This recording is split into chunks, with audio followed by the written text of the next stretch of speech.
Here. Yep. Grammy nominated. Again, right? Yep, 3 times Grammy nominated. One Again. time winner, Yeah. three Last time you got what I'd like to call snubbed. Run the Jewels. Run the Jewels got snubbed. That's what they say. I remember being brokenhearted. But you were right. Yeah. R2J4 should have been nominated. I think so. Yeah. I think so. Yeah. Well, listen, it's all good though because Michael is nominated. Killer Mike is here. Yep. Welcome. What's up? You do have the album of the year. I have my list. Yeah. You're number 1. My number 2 album is not even a rap album, but I'm gonna do my hip hop list. But you're number 1 by far, man. Thank you. I said that to you too. Yeah. In the studio, what do you mean? I said I know a lot of people just be saying crazy shit because they've seen it work for other people over the years, but having had put the work in, I wouldn't have bullshitted you. So, nah, for sure. Now, yeah, you played me a version of the album about 2 years ago in Atlanta, and some of the stuff made it, some of the stuff didn't make it, but you've definitely, for people who don't know, like, and haven't heard you speak about the album, you describe it as kind of like your Wolverine origin story. Yeah. Run the Jewels is very much the X-Men. It's like the Uncanny X-Men. Any number of characters would pop up and in and out, and depending on who your favorite character was, you knew their origins, where they came from and stuff. Wolverine had always been Logan, one of mine. Logan, I love. Magneto is part of the reason I named my company Villains. Mike, let me get your mic.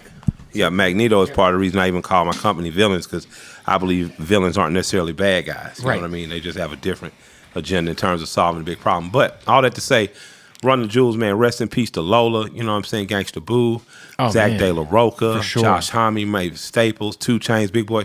All these people have been a part of the Run the Jewels universe.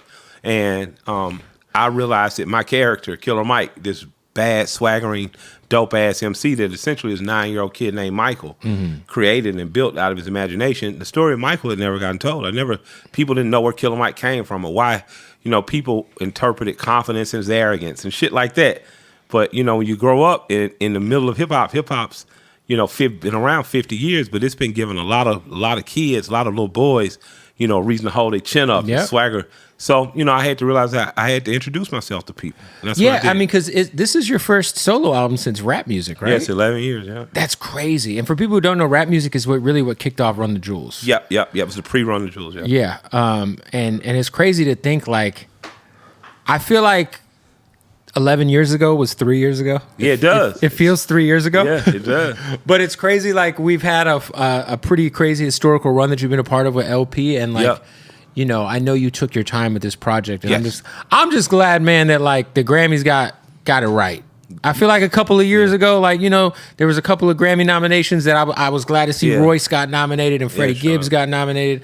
And when they nominated you a couple of times this year, I was like, thank God. 3 times. 3 times. Yep. 2 for Rap Song of the Year, Rap Performance of the Year, and Sciences and Engineers. And then Album of the Year. And then at Rap Album of the Year. Yeah. And that's what I ain't gonna lie, I want it. I want Rap Album of the Year because I'm proud to be a rapper. Yeah. I'm damn proud to be a rapper. A lot of people, they get Rap Album of the Year and they act like that's a snub. You know what I'm saying? People have acted as though in the past, I deserved the Album of the Year. Well, I personally feel like, I gave you the Album of the Year in terms of depth and human emotion. Vulnerability. Storytelling. I gave you what music is supposed to give you, whether it's the blues or rock and roll or soul or funk or rap. I gave that to you. But I care and covet Rap Album of the Year because for the last 50 years, this has been a driving, cultural force in this country. Rap wasn't even my music first. It was my mom's music. My mom was only 16 when she had me. So the first music I'm hearing from her is disco and early rap records, So it matters to me because of what Rakim gave to me, Eric B. and Rakim, because of what Run DMC gave to me, because of what Outkast and Goody Mob gave to me, because of what Nas' first 2 LPs especially gave to me. Yeah. When you start talking about Farside, what they gave to me, Dale and the Hieroglyphics, what they gave to me, I win that award. I'm going to be the proudest person to have ever held that award, because I give a damn about being a rapper and an MC. This is not a secondary job. This ain't some shit I did because I couldn't play sports. This is not, and that's no slight to anyone. I was just too chubby to play sports. What's your frame of reference, Mike? Some of my best friends won an NCAA championship with UCLA. One of my other best friends got drafted to the Buffalo Bills. My other friends went to the Dolphins. So I knew, I ain't gonna be no athlete. I'm gonna be the best goddamn rapper out of my friend group. So I care, and I think that a lot of MCing is based on these days kind of acting as though you don't care, but I care. I want it. I also think like you have one of the more unique paths to a Grammy nomination. If you just look at the way your career played out, like obviously coming out with Outkast and the whole world is where a lot of people were introduced to you.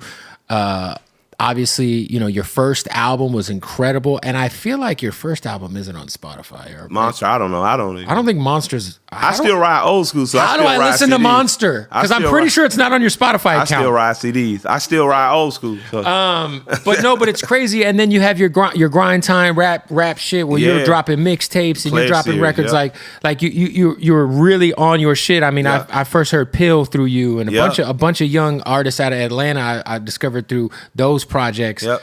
And then rap music is one of the best rap albums ever, in my opinion. Thank you so much. And it kicks off this whole unexpected journey of Run the Jewels. Yes, last decade, me and LP.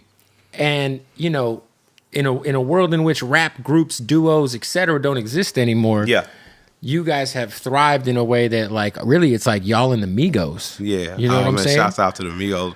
Rest in peace of Takeoff. Shouts out to Quavo. And for you to take all this time to kind of reintroduce the world to Michael. And get the acknowledgement, get the nod, man. It's just a beautiful thing to see. So. Man, I appreciate you. I want it. So, you know, y'all send me some prayer, some good energy, and hope we move them people's hearts on that. You know, vote for the person who, first of all, again, has put together the rap album of the year. And beyond that, I really give a damn about it. You know? Yeah, and like I always so like obviously when I first heard the album, I always wonder a couple of things because you and your lady are amazing. You guys are, you know, obviously she's been talked about by you a lot. I've met your wife a lot. She's cool as hell. Shay Bigger. Did you give Shay a heads up about the Summer record? Like, hey, I'm gonna write this song about this ex fling from back in the day. Nah, it wasn't my fling. It was my girlfriend. Right? I don't. Hey guys, ball up. No, don't just be a real nigga about shit. Yeah, you know what I mean. And your wife was in love with somebody before she met you, even if she was 8. And like you ain't one of one. It was her count. It's very rare that actually is the case. Hey man, your grandparents say they was, but my you know. Yeah. I cannot know my granddad. My grandmama was a virgin. I can't tell you my grandfather was, you know. Just saying. So, you know, such a dope storytelling record, though. Yeah, she had always heard the story because we talked. That's my friend. Yeah, of course. You know, so I think that it wasn't a need to say, hey, I'm gonna rap about this. I think she was just like, you finally got a chance to get it off your chest. Yeah. Because it's something that I've been with, and it's been with me, and it's sat with me. And when I played the record for men, and for those who might not know what he's talking about, that you shouldn't be out there, but, you know, give Slumber a listen.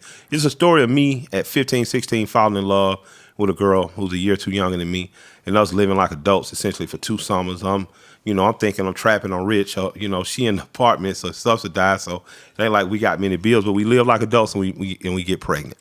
Right. And I have to go through the abortion process, you know, with her, paying for it. And man, I played it for dudes, and dudes wept. And they said, man, nobody had ever expressed how I felt. You know, I hadn't even been considered that I had feelings. And we knew it's traumatic for the girl, for the woman.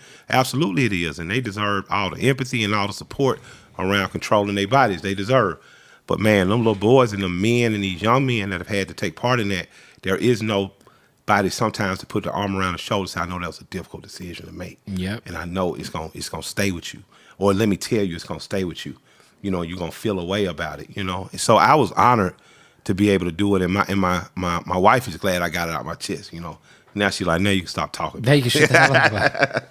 The world knows the story now. Yeah. For you, man, you have a lot of vulnerable moments on this album. Obviously, Motherless to me is like one that really, really stands out. I want to say when you played the album, for people who don't know, you had like a really cool album listening thing here in LA that was at like a Masonic temple. It was at a cemetery. Yeah. It was at a cemetery. It's a Masonic temple, but it was a cemetery. But I remember just walking in and I'm like, oh, this is different. The Illuminati.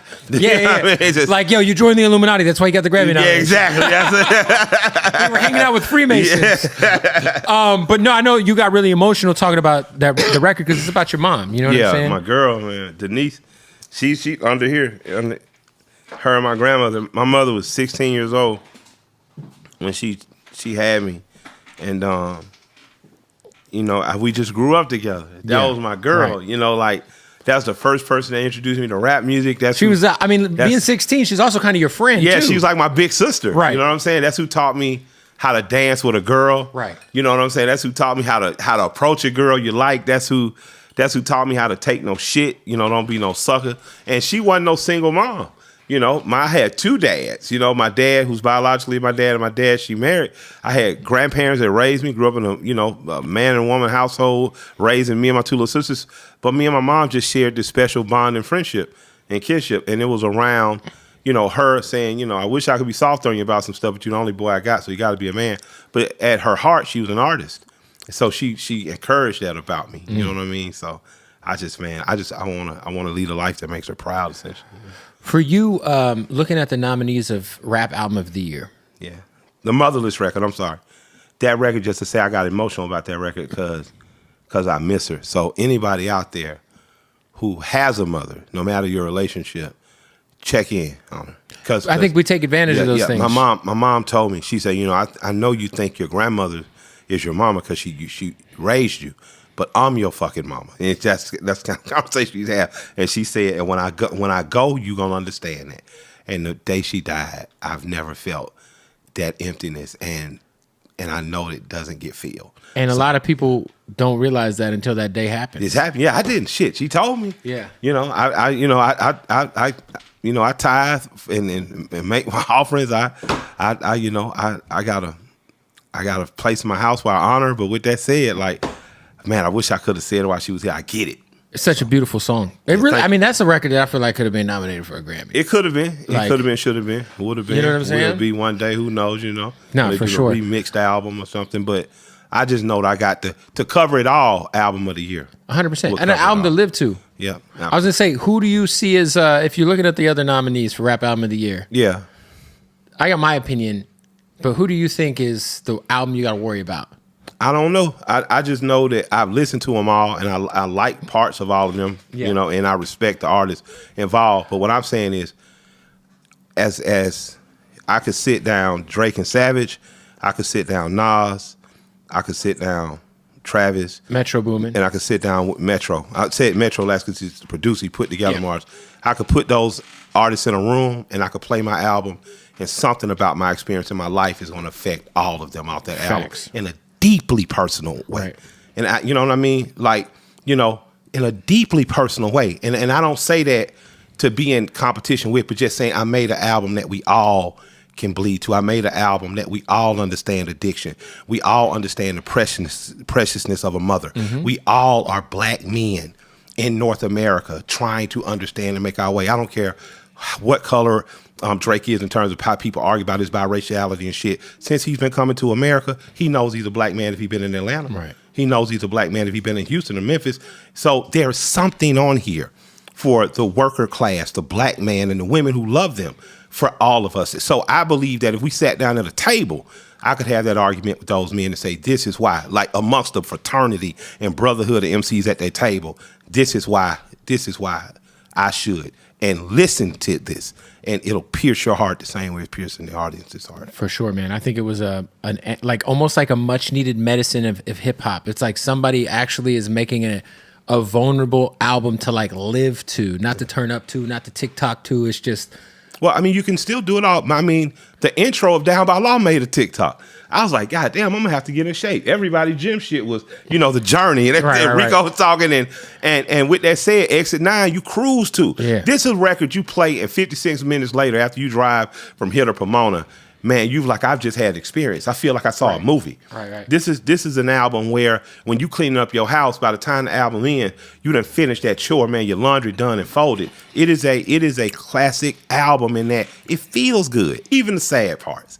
Even the parts that make you think about or reminisce on stuff but it makes you feel good. You feel more human after it. So, I'm just glad to be the conduit for that energy, because hip hop deserved that in its 50th year. In the 50th year, for sure. In the 50th year, for sure. When people are talking about what sales are down and yada yada yada, I didn't know shit about sales when I first heard hip hop. I just knew I felt something when I heard it. It made me feel something, and that's what I did.